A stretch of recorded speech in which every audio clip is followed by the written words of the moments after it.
Hello, everyone. Sientir here, and welcome to my Patron podcast for August 2021. And this month, the patrons selected the topic of who am I most looking forward to meeting in heaven in addition to Jesus? This is one of those questions that I did some thinking about this earlier. And so I have an answer that I think is somewhat short, and I think is going to be useful to set up more about the sort of context in which this is taking place. But before I do, I just want to tell everyone the topic chosen by my patrons. You can find my Patreon over at patreon.com/Sientir. I record this live, so a little sloppy take, whatever. We're going to roll with it. So I think it's really important to think about, like, the pop culture understanding of heaven is really bad, as in inaccurate. So often in cartoons and things like that, you see the depiction of like fluffy clouds with golden gates, even though they're supposed to be made of a large pearl, if you read Revelation. I've done some episodes in my old Geekdom of God series on the specific topic of what will heaven be like, looking at sort of the descriptions in Revelation, the last book of the Bible, discussing that. But I think it's really useful to get some just general context as I've thought about it more, and I don't necessarily want to have people go off to those videos when they don't need to, if they don't want to. So some context: heaven is going to be a place where it's described as a city, a massive city, like 1,400 miles by 1,400 miles. It's in stadia originally, and I don't know what the original unit count was, but very, very, very large city where God will be present with all of the people who are saved. Saved, of course, is one of those things that is a jargon buzzword. All it means is having the promise of resurrection to eternal life, that is, life that doesn't end, with God and everybody else who is saved in this city, the city of God. So it's going to be a big place. It's going to, like, all of the problems that currently exist will be gone. The curse that makes the, like, nature antagonistic towards us will have been lifted, and human cruelty will be no more, because basically, like, wanting to be free of human cruelty is, in some regards, the prerequisite for getting in. It's somewhat complicated, but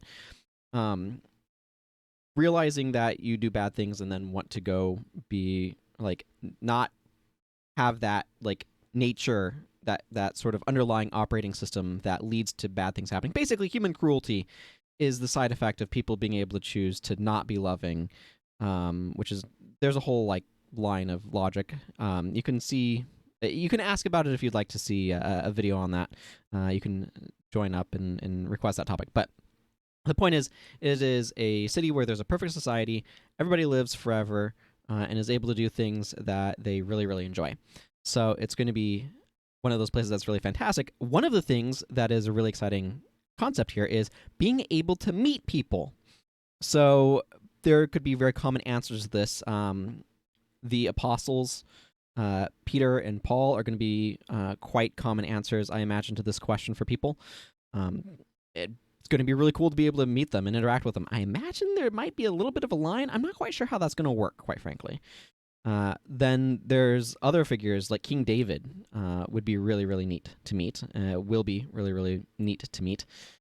It's kind of like, it's very similar in some regards to that sort of time travel question of what famous historical figure do I want to meet, but a little bit different. I think one of the things that's going to be really cool is going to be able to meet the apostles other than, like, Peter, John, and Paul.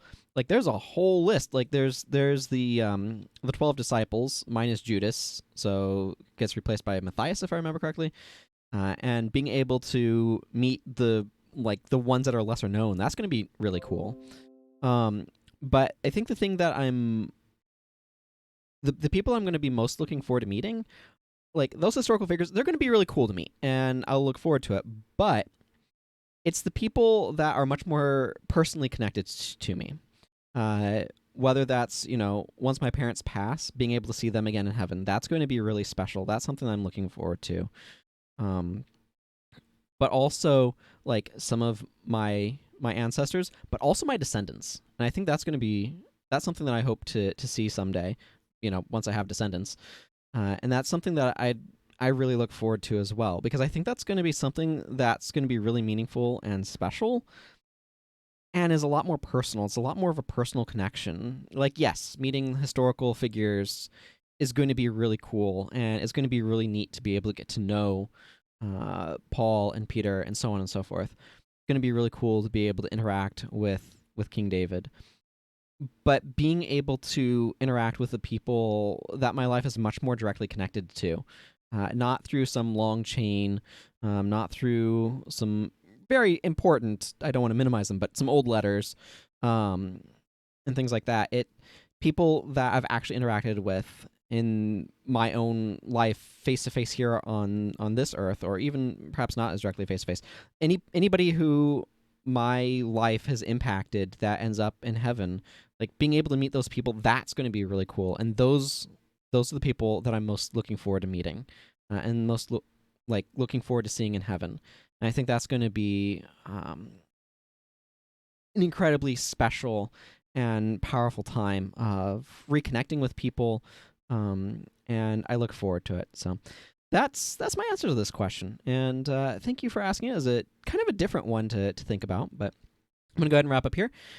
You can, of course, suggest topics for future podcasts at my Patreon at patreon.com/Sientir. I thank you all very much for watching, and until next time, everyone, take care and goodbye.